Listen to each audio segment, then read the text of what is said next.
A paz do Senhor, aos meus queridos amados irmãos em Cristo Jesus. Quero desejar a todos uma boa tarde de sexta-feira. Nós estamos aqui na nossa leitura da tarde, né? Hoje o capítulo é o capítulo 6 de Marcos. Nós queremos trazer uma palavra em cima desse texto para a nossa reflexão nessa tarde abençoada. Eu estava lendo hoje o capítulo 6 aqui de Marcos. E a primeira parte do capítulo 6 ele vai falar sobre a passagem que refere-se ao momento que Jesus se retira para Nazaré, né? Nazaré é a cidade aonde Jesus nasceu, né? Por isso que ele é chamado de Nazareno, né? Porque ele é de Nazaré. E a Bíblia vai dizer que quando ele chega lá na sua terra, né? Ele começa a ensinar, é um dia de sábado, ele começou a ensinar na sinagoga e muitos ouviam os seus ensinamentos e ficavam admirados, né? Admirados com o que ouviam da parte dele. Ficavam se perguntando de onde é este, né? E que sabedoria é esta que esse homem tem, né? De onde lhe vem tais coisas, né? Ficaram nessa situação ali, se perguntando como ele conseguia fazer aquelas muitas maravilhas, né?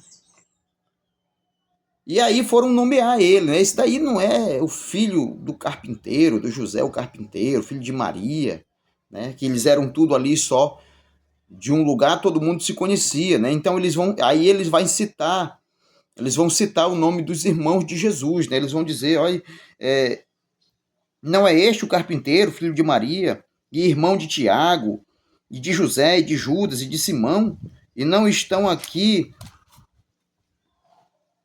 conosco suas irmãs e escandalizavam-se neles, né? Então eles ficaram escandalizados de ver a maneira como ele ensinava, de ver a forma, a sabedoria que ele expressava ali nos ensinamentos, né?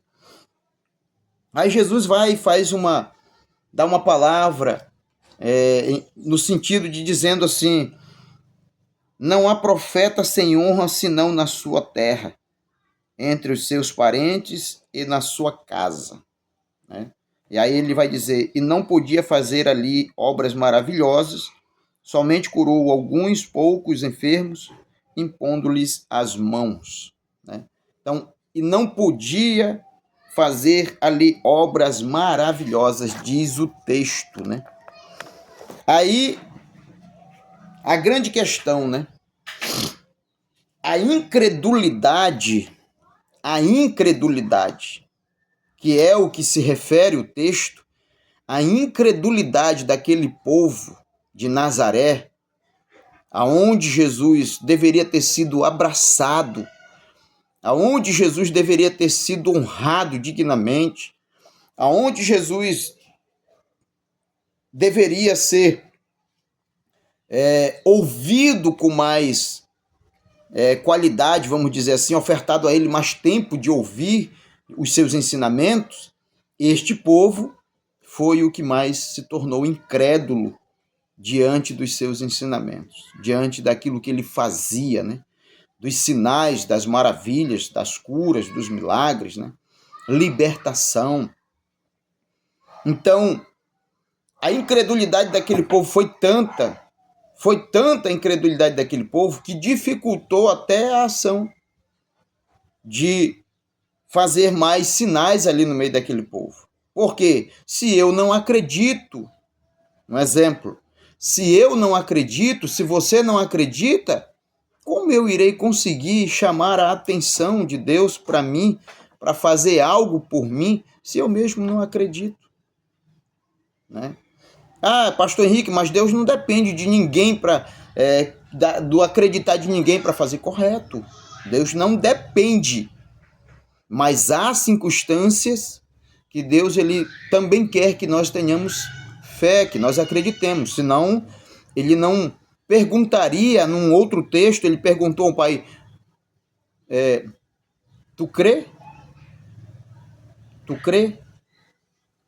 E ele disse, Senhor, opera na minha incredulidade? Entendeu? Então tem situações que Jesus quer que também nós venhamos a acreditar. Existem situações que é necessário acreditar. E aqui, Jesus estava lá no meio do seu povo. O fato de todo mundo o conhecer era para ser, entre aspas, favorável. Todo mundo conhece. Olha, a mãe dele, o pai dele mora aqui conosco, o pai dele é carpinteiro. A mãe dele, os seus irmãos estão aqui para ver que eles citam o nome dos próprios irmãos de Jesus. As irmãs estão aqui conosco, as irmãs dele. Ou seja, aquele povo que era para ser os primeiros a dar o voto de confiança a Jesus foram praticamente os que mais desacreditaram naquilo que ele podia fazer. A incredulidade daquele povo era tanta que eles acharam muito mais fácil desacreditar do que confiar no Senhor. Nas palavras, nos feitos, nas maravilhas que só Jesus fazia, né? E que fez em muitos lugares. Né? Jesus fez tantas maravilhas em tantos lugares e não fez tanto em Nazaré por causa da incredulidade do povo. Então, meus queridos amados irmãos, muitas das vezes a nossa incredulidade ela prejudica, atrapalha o que Deus ele até queria realizar na nossa vida. Situações, aflições, problemas, dificuldades que surgem na nossa vida, que eram para nós entregarmos diante do Senhor e confiar nele, depositar nele toda a nossa confiança. Claro que há situações que às vezes é necessário tomar determinadas decisões, mas confiar no Senhor tem que ser um propósito de vida. Se assim eles tivessem feito, eles teriam visto maiores sinais no meio daquela comunidade, daquela cidade de Nazaré, no meio daquele povo. Né? Mas a Bíblia vai dizer que Jesus curou apenas alguns poucos enfermos, por causa da incredulidade, a dureza do coração daquele povo. Então, queridos, que nós não sejamos incrédulos, que nós não tenhamos dúvidas, que nós não sejamos tão assim, tão difícil de depositar a nossa confiança, a nossa crença em Jesus. Mas que sejamos mais flexíveis, que sejamos mais aquebrantados, que tenhamos o nosso coração mais propício a confiar no Senhor nosso Deus, porque poderoso é Ele para realizar na nossa vida muito mais do que pensamos e pedimos. A Bíblia diz que o próprio Jesus, falando com as irmãs de Lázaro, ele disse a elas: tudo é possível ao que crê. Tudo é possível ao que crê. Então, a oportunidade que Deus ele permite a nós é para que nós possamos ver a glória de Deus sendo manifesta na nossa vida por intermédio dos sinais, dos prodígios, das maravilhas que o Senhor Deus pode realizar na nossa vida. Então, que venhamos crer, venhamos confiar no Senhor inteiramente, depositar nele toda a nossa confiança. Amém, queridos? Que Deus nos abençoe, fique com esta palavra de reflexão, que o Senhor Deus continue abençoando a cada um de nós em nome de Jesus. E eu desejo a todos nós a paz do Senhor nosso Deus sobre a nossa vida. Uma boa tarde, que Deus em Cristo nos abençoe.